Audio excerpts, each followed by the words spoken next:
मैं हूं सुशील शर्मा और आप देख रहे हैं हमारा खास डिबेट शो मिलकर मांगेंगे जवाब। आज हम बात करेंगे राज्यसभा चुनाव को लेकर शुरू हुई सियासी उठापटक की।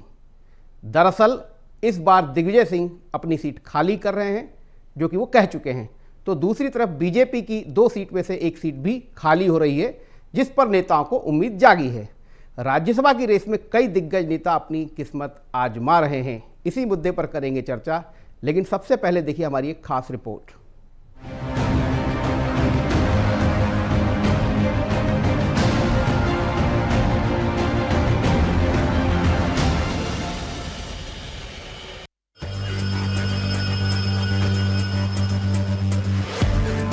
इस साल अप्रैल से जून में एमपी की 3 राज्यसभा सीटें खाली होने जा रही है। इनमें बीजेपी के खाते की 2 सीटें हैं और कांग्रेस की 1 सीट है। कांग्रेस से दिग्विजय सिंह का कार्यकाल 9 अप्रैल को खत्म होने जा रहा है।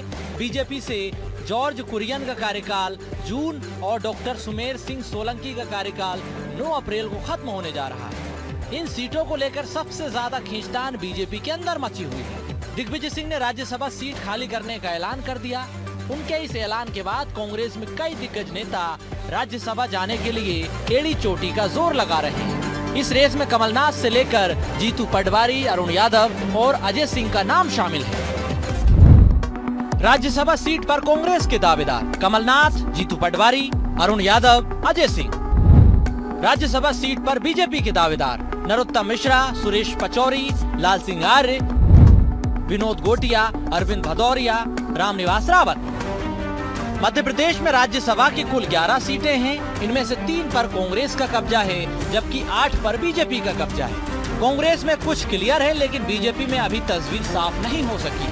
पार्टी सूत्रों के अनुसार इस बार सुमेर सिंह सोलंकी को राज्यसभा जाने का मौका नहीं मिलेगा, जबकि जॉर्ज कुरियन एक बार फिर राज्यसभा जाएंगे। सुमेर सिंह सोलंकी पर आ रही खबरों के बाद बीजेपी में भी उठापटक शुरू हो गई है। बीजेपी में भी कई दावेदार हैं जो राज्यसभा जाना चाहते हैं। राज्यसभा सीट को लेकर अभी से मची खींचतान पर कांग्रेस ने दिग्विजय सिंह की वकालत की, तो वहीं बीजेपी ने कांग्रेस पर निशाना साधा। कांग्रेस वर्किंग कमेटी बैठती है, हाईकमांड बैठता है। जब अभी तक तो ये होता है कि राज्यसभा का वो तय करते हैं। किसी के स्टेटमेंटों से तो मैंने कभी देखा नहीं, ऐसा आज तक नहीं हुआ। जो नाम आते हैं वो ऐसे नाम आते हैं, पता ही नहीं लगता कि ये नाम कहाँ से आ गया। तो ये सब फीडबैक है कांग्रेस हाईकमांड हुआ। जहाँ तक दिग्विजय सिंह का सवाल है, तीसरी बार उनको जाना चाहिए। देखिए, दिग्विजय सिंह जी हो या जीतू पटवारी जी, इस शेख चिल्ली को भी मात दे रहे हैं। सरकार बनी नहीं, मंत्रिमंडल फाइनल कर लेते हैं, कभी मुख्यमंत्री फाइनल कर लेते हैं। अरे ये कुछ नहीं, एक दूसरे को निपटाने की पॉलिटिक्स हो रही है। जिस प्रकार से जीतू पटवारी जी चुगलखोर खोज रहे हैं और दिग्विजय सिंह जी किस प्रकार से जीतू पटवारी का रास्ता बंद करने का प्रयास कर रहे हैं। देखिए, राजनीतिक रूप से विपक्ष में है वे सारे सपने देखें, लेकिन जब जनहित के मुद्दे नहीं उठाएंगे, ना ही आप जनता से कनेक्ट करेंगे, आप सिर्फ भ्रष्टाचार और पद प्रतिष्ठा बेचकर किस प्रकार की राजनीति करते हैं मध्य प्रदेश जानता है। और मिस्टर बंटाधार का तो इतिहास है, और जीतू पटवारी जी जो मध्य प्रदेश की महिलाओं को लगातार अपमानित कर रहे हैं, ये दोनों ही किस प्रकार की राजनीति कर रहे हैं मध्य प्रदेश बहुत बेहतर जानता है। बीजेपी में किसे राज्यसभा भेजा जाएगा या नहीं, इसकी तस्वीर अभी तक साफ नहीं हो सकी, लेकिन कांग्रेस में तस्वीर साफ है। दिग्विजय सिंह के ऐलान के बाद कई नेताओं ने जोर आजमाइश भी शुरू कर दी है। तस्वीर साफ है, लेकिन इसे दिग्विजय सिंह की प्रेशर पॉलिटिक्स भी बताया जा रहा है। मनोज राठौर, PSTV भोपाल। राज्यसभा की 2 सीट, 1 अनार 100 बीमार, 100 दावेदार, 1 सीट 2 सीट। कुल मिलाकर मामला यही है कि दावेदार ज़्यादा हैं और सीट 2 हैं। पर बीजेपी में वैसी हलचल आपको नहीं देखने को मिलेगी जैसी हलचल मध्य प्रदेश में कांग्रेस में मची है। दिग्विजय सिंह के इस बयान के बाद कि वो अपनी सीट खाली कर रहे हैं, एक अलग ही स्थिति बन गई है और इसी पर हम चर्चा करेंगे। हमारे साथ एक खास पैनल मौजूद है। हमारे साथ दिनेश गुप्ता जी, वरिष्ठ पत्रकार और राजनीतिक विश्लेषक, ऑनलाइन जुड़े हुए हैं। हमारे साथ कांग्रेस प्रवक्ता अंबिका शर्मा जी जुड़े हुए हैं और बीजेपी प्रवक्ता डॉक्टर गुलरेज शेख जी भी जुड़े हुए हैं। आप तीनों का बहुत बहुत स्वागत है। दिनेश जी, सबसे पहले मैं आप ही की तरफ आऊँगा। राज्यसभा के चुनाव में अभी लगभग 3 महीने का समय बाकी है।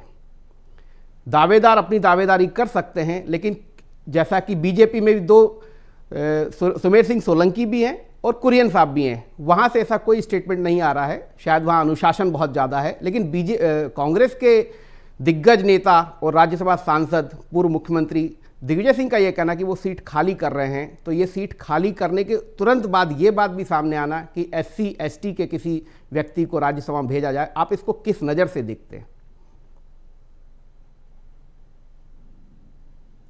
कांग्रेस में तो है ही, इसीलिए कि दिग्विजय सिंह ने कहा कि वो अब इस सीट पर जो है अपने दावेदारी पेश नहीं कर रहे हैं। अब किसी अनुसूचित जाति वर्ग के व्यक्ति को दी जाएगी तो उन्हें ज़्यादा खुशी होगी।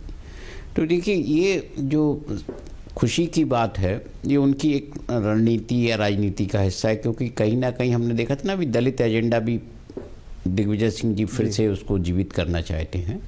उसको लेकर भी मतभेद हैं पार्टी में कि दलित एजेंडा से नुकसान हुआ, वो एक अलग तरह की सियासत है। लेकिन आप ओवरऑल देखेंगे कि जो अनुसूचित जाति वर्ग है मध्य प्रदेश में, उसके प्रतिनिधित्व को लेकर सवाल तो उठता ही है कि अभी तक इसको जो है प्रतिनिधित्व नहीं मिला। आरक्षित वर्ग को मुख्यमंत्री बनाने की बात भी दिग्विजय सिंह कर रहे हैं कि किसी को बनाया जाए तो बड़ा अच्छा होगा। तो अब जिस स्थिति में ये सब वो बात कर रहे हैं, तो मुझे लगता है कि पार्टी में भी उनकी चीज़ों को या उनकी जो सियासत है वो लोग उसको बहुत गंभीरता से ले नहीं रहे होंगे, क्योंकि जो राहुल गांधी का रुख है या उनका जिस तरह का संग प्रेम अभी पिछले दिनों दिखा था नरेंद्र मोदी जी की फ़ोटो को लेकर, तो बहुत सारी चीज़ों में तो वो खुद सवालों के घेरे में खड़े हुए हैं कि उनकी आस्था है किसके प्रति, वो पार्टी को नुकसान पहुंचा रहे हैं, फ़ायदा पहुंचा रहे हैं। तो जो पूरी सियासत है उनकी, उस सियासत में वो भी एक बहुत अहम हिस्सा है कि साहब जब वो कहीं जाते हैं प्रचार करने के लिए तो कांग्रेस के वोट कम हो जाते हैं। जब इस तरह की का व्यक्तित्व एक कांग्रेस पार्टी देखती हो कि उनका नुकसान होता है, तो फिर कितनी तवज्जो देगी, कितना उनको महत्व देगी। तो उन्होंने ये अच्छा किया कि खुद ही एक एग्जिट कर लिया है कि हम दावेदारी पेश नहीं करेंगे, ताकि जो दूसरे लोग हैं, पार्टी जिनको आगे करना चाहती है या नई लीडरशिप लाना चाहती है, उसके लिए ये एक चीज़ समझना चाहूँगा कि दिग्विजय सिंह का ये कहना कि वो सीट खाली कर रहे हैं, ये किसी के लिए रास्ता खोला है या कुछ लोगों के रास्ते बंद किए हैं? जिस तरीके की अभी तक जो दावेदारी सामने आ रही थी वो OBC के किसी नेता को लेकर बात आ रही थी, लेकिन SC का और ST का दाव खेलना, क्या किसी की दावेदारी को बंद करने का प्रयास भी है इसमें शामिल? स्वाभाविक है, राजनीति है। राजनीति में यदि OBC की कोई दावेदार है तो वो जीतू पटवारी हैं, जो पार्टी के अध्यक्ष भी हैं, वो भी तो एक उस सीट के दावेदार हैं, पार्टी अध्यक्ष के नाते उनके दावेदारी है। वो SC की बात कर रहे हैं, तो SC का एक लीडर कोई मध्य प्रदेश में दिखता तो हो जिसके सहारे पार्टी को वोट मिल जाए, या जिसके सहारे उसको जो सीटें हैं उन सीटों पर उसको लाभ मिले, क्योंकि 35 सीटें कम सीटें नहीं होती विधानसभा की। और उन सीटों पर क्या स्थिति है, हमेशा से आप देखेंगे कि कांग्रेस पार्टी जो है ना, उसको समर्थन नहीं मिला है उन सीटों पर, आदिवासी क्षेत्रों पर मिला है। तो कांग्रेस आदिवासी के बजाय अनुसूचित जाति पर जाना चाहेगी कि नहीं जाना चाहेगी? और आदिवासी पर जब उसका एक प्रयोग कर चुकी है कि वो नेता प्रतिपक्ष उसी वर्ग से आता है, बिल्कुल, फिर OBC को कैसे अनदेखा करेगी? तो हाँ, वो भी तो बहुत सारी सियासत हैं जो अभी चूंकि समय बहुत है, और दिग्विजय सिंह जी ने पार्टी को भी सोच विचार के लिए बहुत समय दे दिया है कि उन्हें उस सियासत को समझ ले और अच्छा चेहरा कोई तय कर ले, तो समय काफ़ी है। वो इसके बीच में बहुत सारी सियासत हमें देखने को मिलेगी। बिल्कुल, मैं कांग्रेस से अंबिका जी से जरूर जवाब लूंगा कि दिग्विजय सिंह का समय से पहले ये बोलना, एक तो इसकी आवश्यकता क्या थी? अभी इस पर कोई चर्चा नहीं होती, चैनल भी चर्चा नहीं करते क्योंकि बहुत समय है, लेकिन उन्होंने चर्चा में ला दिया है। तो सवाल यही है कि ये बोल के कांग्रेस में जो भीतर की गुटबाजी है उसको फिर से उजागर करने का प्रयास तो नहीं किया है?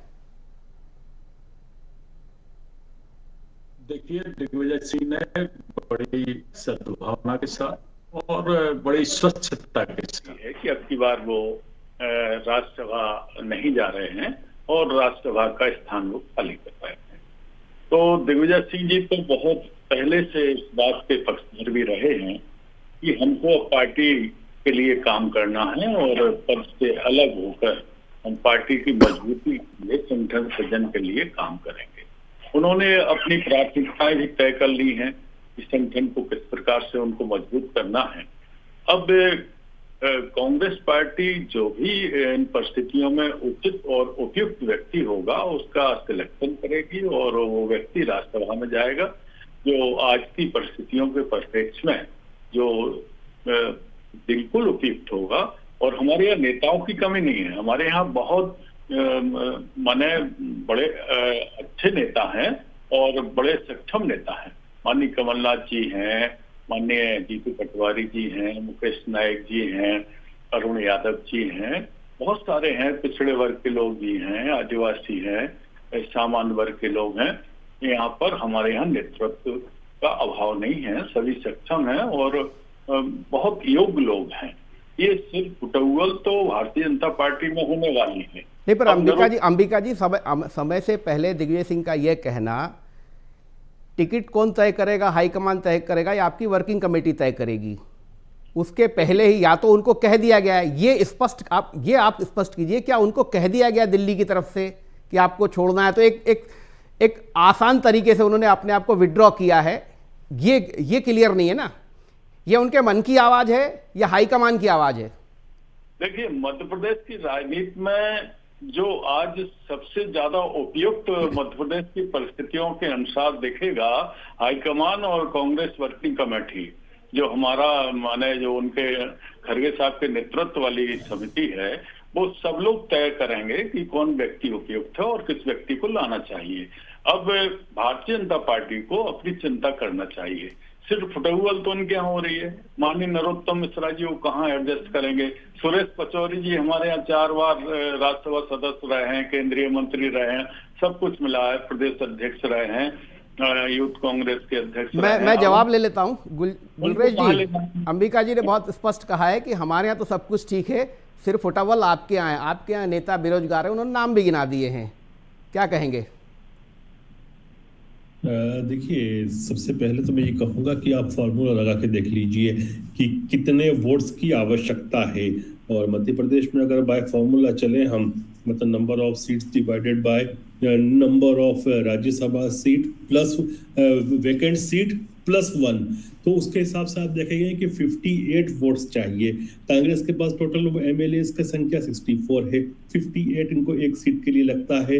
अब दिग्विजय सिंह जी अभी जो कर रहे हैं ना मेरे दोस्त, वो जिसे हम कहते हैं उंगली कटा के शहीदों में नाम लिखवाना, तो आप ये देखिए कि अगर दिग्विजय सिंह जैसा नेता रेस से बाहर हो रहा है तो कांग्रेस की स्थिति कितनी दयनीय है।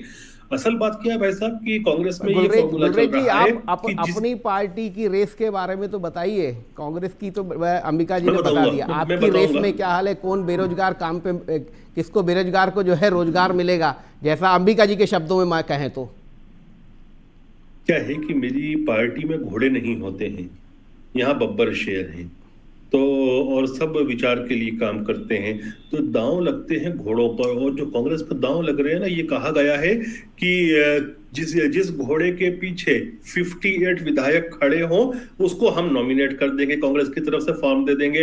अब आप देखिए 64 में से इतने गुट हैं इनके कि 58 किसी के पास नहीं हो रहे हैं। तो दिग्विजय सिंह जी बड़े चतुर खिलाड़ी हैं, वो जानते हैं कि 3 के 3 सारी 100% सीटें बीजेपी के पास जा रही हैं, तो अपना कैरियर खराब नहीं करना चाहते, अपने पे धब्बा नहीं लेना चाहते, और साथ ही उंगली कटा के शहीद में नाम लिखवा रहे हैं। बिल्कुल दिनेश जी, ये अंक गणित की बात भी रास्ते बंद है पूरी। गुलरेज जी ने अंक गणित की बात भी की, हालांकि उन्होंने अपनी पार्टी के बारे में बहुत कुछ नहीं बताया कि उनके कितने नेताओं की जो जिनकी बड़ी उम्मीदें बंधी हुई हैं, उसमें नरोत्तम मिश्रा, सुरेश पचौरी, लाल सिंह, बहुत सारे नाम हैं जो इस उम्मीद से बैठे हुए हैं। सुमेर सिंह सोलंकी खुद एक दावेदार रहेंगे दोबारा के, क्योंकि वो भी संघ के कोटे से आए हैं, आदिवासी क्षेत्र में काम करते रहे हैं।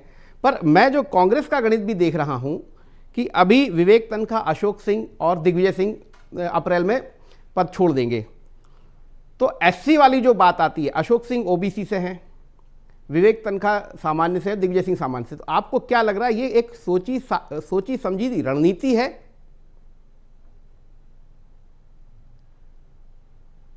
नहीं, स्वाभाविक तौर पर बहुत सारी चीज़ें जब राजनीति में कैलकुलेशन कर दिया जाता है, एक सिक्का तो उछालना है आपको, अब उस सिक्के का जो भी परिणाम हो पार्टी के भीतर, मैंने कहा ना कि SC वोट को लेकर कांग्रेस पार्टी क्या सोच रही है। सबसे ज़्यादा तो अभी इस वक्त जो भी कवायद चल रही है एससी वोट को लेकर, हम ग्वालियर चंबल रीजन में देख रहे हैं ना कि वहाँ एससी वर्सेस ब्राह्मण की स्थिति आ गई है, हाई कोर्ट का मामला है, तो वो तो भारतीय जनता पार्टी के लिए भी एक चुनौती है, वो भी उससे जूझ रही है।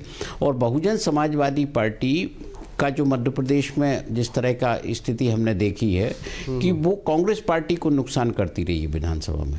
तो आप जब आपको बहुजन समाजवादी पार्टी का प्रभाव रोकना है तो बरैया कितने इफेक्टिव है। बरैया को दिग्विजय सिंह जी बहुत आगे रखते हैं, क्या वो ऐसी वोट दिला सकते हैं? यदि वो दिला सकते होंगे तो कांग्रेस फिर जो है किसी और चेहरे पर क्यों जाएगी? बरैया को कहेगी कि आप तो पार्टी के लिए काम करिए, आगे हम आपके लिए संभावनाएं देखते हैं, और ओबीसी को राज्यसभा में भेज देगी। सियासत कई तरह की होती है, लेकिन अभी कोई फॉर्मूला पार्टी ने या कोई विचार तो तय किया नहीं है। अभी तो केवल दिग्विजय सिंह का ये आया कि मैं नहीं जाना चाहता हूँ, मेरे मत से इसको भेजना ठीक हो। नहीं, मैं दिनेश जी आपसे ये भी समझना चाहूँगा, क्या कोई किसी भी राजनीतिक दल में कोई नेता बिना हाईकमान की परमिशन के क्या ये बात कह सकता मैं नहीं जाना चाहूँगा पब्लिकली? हमने बीजेपी में बहुत मतलब ऐसा सुनने को नहीं मिलता है। अगर यदि हाईकमान बोलता दिग्विजय सिंह जी आपको दोबारा आना पड़ेगा, तीसरी बार जाना पड़ेगा, तो क्या वो मना करेंगे? दिग्विजय सिंह जी को तो कभी किसी हाईकमान की परमिशन की जरूरत होती नहीं है। वो तो उन्हें जब जो मर्जी होती है वो वही कहते हैं। तो और जो कांग्रेस पार्टी की राजनीति है, दिग्विजय सिंह की राजनीति है, वो भारतीय जनता पार्टी से तो कहीं तुलना होती ही नहीं है उस पार्टी की। तो आप भारतीय जनता पार्टी एक कार्डर बेस्ड पार्टी है, वहाँ तो किसी का बोलना भी आप हमने देखा ही थे ना, मध्य प्रदेश में जो कई जगह विधायक सांसदों की नाराजगी सरकार को लेकर सामने आई थी, या जो सागर का मामला है या छिंदवाड़ा का मामला है, जिस तरह की स्थिति थी, प्रदेश अध्यक्ष को खुद भी तो आगे आना पड़ा ना कि एक कराएं। ऐसा नहीं है कि वहाँ कोई नाराजगी नहीं है, वहाँ लोग कह नहीं रहे, कई तरह के बयानात आए, क्योंकि राजनीति में हर आदमी अपने सर्वाइवल के लिए होता है। वो जो सर्वाइवल जहाँ किसी को संकट में लगता है तो वो बोलता है, चाहे पार्टी का अनुशासन हो नहीं हो। लेकिन आप ये इस तरह के नेता कांग्रेस में होते हैं, जो वो कहते हैं उसका व्यापक असर होता है। भारतीय जनता पार्टी में यदि शिवराज जी कहेंगे तो उसका असर ज़्यादा होगा बनस्पत कोई दूसरे नेता का। तो नेता के कद के हिसाब से भी ये होता है कि उसने जो बात कही है वो किस कद का नेता है और कितनी गंभीर बात कही है। बिल्कुल अंबिका जी, नेता का कद तय करता है, लेकिन दिनेश जी ने एक बात और जोड़ी है कि हाईकमान की उन्हें जरूरत नहीं है। दिग्विजय सिंह ने कभी हाईकमान को पूछा नहीं है बोलने से पहले, तो ये बात भी इसको भी यही माना जाए। देखिए, दिग्विजय सिंह जी ने हमेशा राष्ट्रीय नेतृत्व की बात मानी है, हाईकमान की मंशा का आदर हमेशा किया है।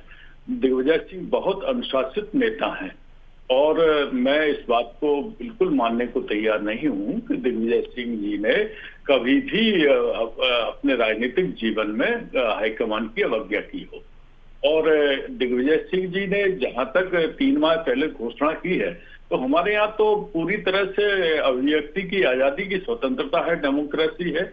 हमारे यहाँ कूकमंडूकपन थोड़ी है, अपनी बात रख सकते हैं, अपना विचार रख सकते हैं, पूरी स्वतंत्रता सबको है, लेकिन एक मर्यादित तरीके से और अनुशासित तरीके से रखते हैं। दिग्विजय सिंह ने एक कह के कोई बहुत बड़ा भूचाल थोड़ी पैदा कर दिया। एक उन्होंने कह के और रास्ता आसान कर दिया कि भाई मैं तो नहीं हूं इस रेस में, और उन्होंने यह भी साबित कर दिया कि हमारे यहाँ पद लोलुप लोग नहीं है, पार्टी के प्रति वफादार लोग हैं, पार्टी को मजबूत बनाने के लिए ज्यादा चिंता करते हैं।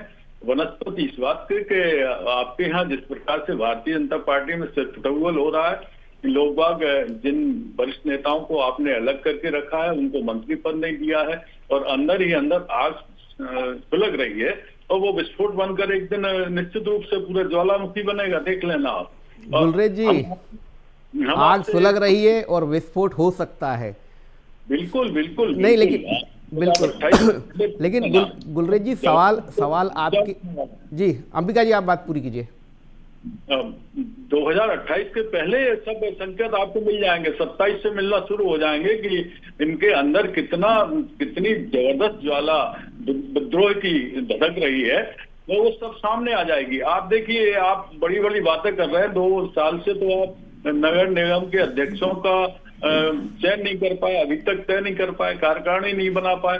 आप किस मुगालते में हैं? आपको कांग्रेस अंबिका जी का यही कहना है कि उनकी पार्टी में सब गुडी गुडी है, अनुशासन भी है, दिग्विजय सिंह जो बोलते हैं उनके उसके मायने भी होते हैं, पर उनकी पूरी बात जो है फिर आके बीजेपी पे टिक जाती है कि बीजेपी में सिर्फ फुटबॉल है। और सबसे बड़ी बात है कि चिंगारी लगी हुई है और कभी भी आग धधक सकती है।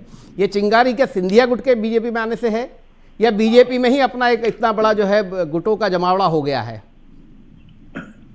देखिए भाई साहब, अंबिका जी की बात को आप उतनी ही सीरियसली लें जितनी सीरियसली 2023 के दिसंबर में कमलनाथ जी मुख्यमंत्री मध्य प्रदेश शासन बनने वाले थे, या 2024 की शुरुआत में राहुल बाबा हिंदुस्तान के प्रधानमंत्री बनने वाले थे।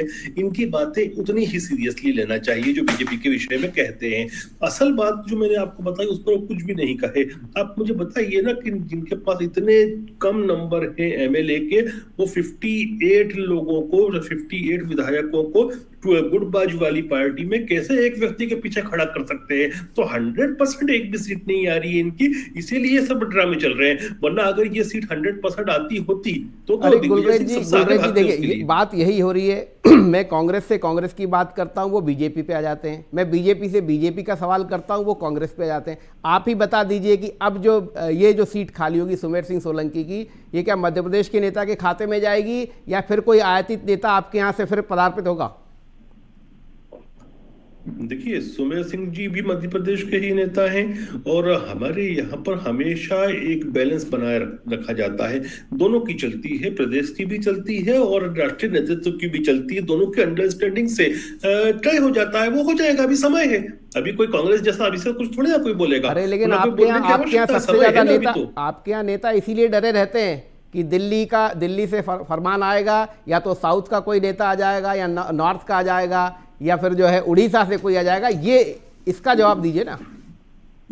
देखिए, आप मुझे बताइए कि अगर तमिलनाडु में मेरी पार्टी आज स्ट्रांग नहीं है और जो व्यक्ति तमिलनाडु के अंदर जमीन पे काम कर रहा है, कहीं ना कहीं से तो उसको ऊपर लाना पड़ेगा। तो ये तो बीजेपी करती है, लेकिन एक रिप्रेजेंटेशन जो राज्यसभा में मध्य प्रदेश के लोगों को मिलना है वो भी मिलता है।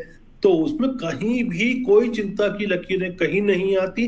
जो निर्णय होता है वो हो जाता है, एग्जीक्यूट हो जाता है। लेकिन आप कांग्रेस वालों से ये पूछिए कि ये 58 नंबर कहां से लाओगे भाई?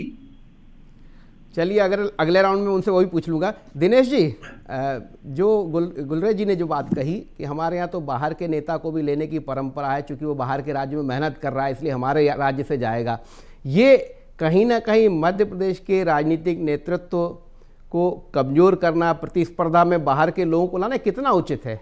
और अभी सारे नेता इसी कारण थोड़े से असमंजस में हैं कि हम पूरी दावेदारी करें, दिल्ली से कोई भी बाहर का, जैसे स्टेट भी गिना रहे हैं कि तमिलनाडु में प्रयास चल रहा है, हो सकता है एक की जगह दूसरा भी सांसद वहीं से वो कर दिया जाए।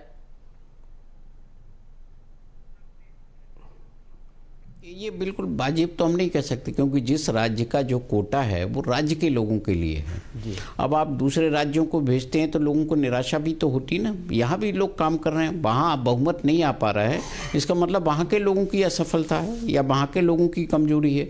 जो यहाँ बहुमत ला रहे हैं उनका आप अधिकार छिनता है तो उनको तकलीफ तो होती है। फिर राज्य को क्या लाभ होता है? आप लेकिन आप उड़ीसा का जिक्र कर रहे थे, तो उड़ीसा के जो से थे राजनेता, वो केंद्र में मंत्री भी रहे, उनसे क्या लाभ मिला राज्य को? या जो अभी जो मध्य प्रदेश से राज्यसभा में है या केंद्र में मंत्री, उससे क्या लाभ मिलता है?